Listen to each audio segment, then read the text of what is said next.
అర్జున్గా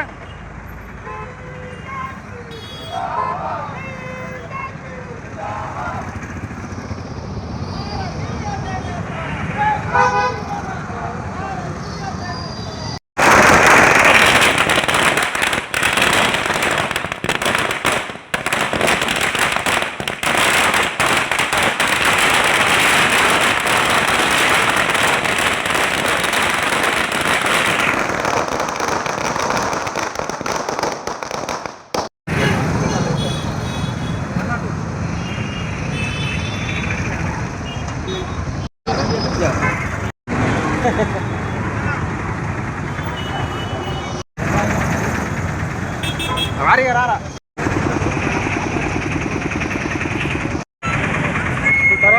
తర్వాత భారతీయ జనతా పార్టీ ఈరోజు ఢిల్లీని 27 సంవత్సరాల తర్వాత కైవసం చేసుకుంది.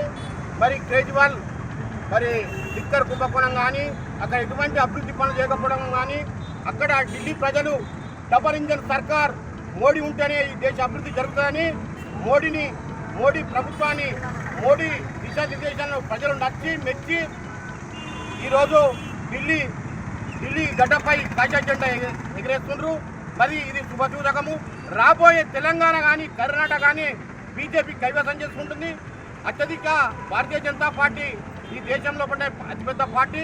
మరి భారతీయ జనతా పార్టీ రాబోయే కాలంలో కూడా తెలంగాణలో ఖచ్చితంగా జెండా ఎగిరేస్తుంది, కర్ణాటకలో కూడా జెండా ఎగిరేస్తుంది. మరి ఈరోజు కాంగ్రెస్కు 5% ఓట్లు వచ్చినాయి. మరి రాహుల్ గాంధీ పార్లమెంటులో కూడా అమిత్ షా గారిని వక్రించి మాట్లాడము, అన్నీ ఉన్నది లేనట్టు లేని ఉన్నట్టు. మరి రేవంత్ రెడ్డి గారు కూడా ఇక్కడ 6 పథకాలు అమలు చేయక అక్కడేదో పొడుస్తాని పోయి అక్కడ ప్రజలను మభ్యపెట్టి గాడిద గుడ్డు తరిగా ఏమొచ్చింది? కాంగ్రెస్ గాడిద గుడ్డే వచ్చింది, జీరో అయింది. రాబోయే కాలంలో పట భారతీయ జనతా పార్టీ విషయగురుగా మోడీ నాయకత్వంలో ఎదుగుతుంది. భారతీయ జనతా పార్టీ తెలంగాణలో కూడా ఖచ్చితంగా కాషాయ జెండా ఎగిరేస్తుంది. జై హింద్, జై భారత్.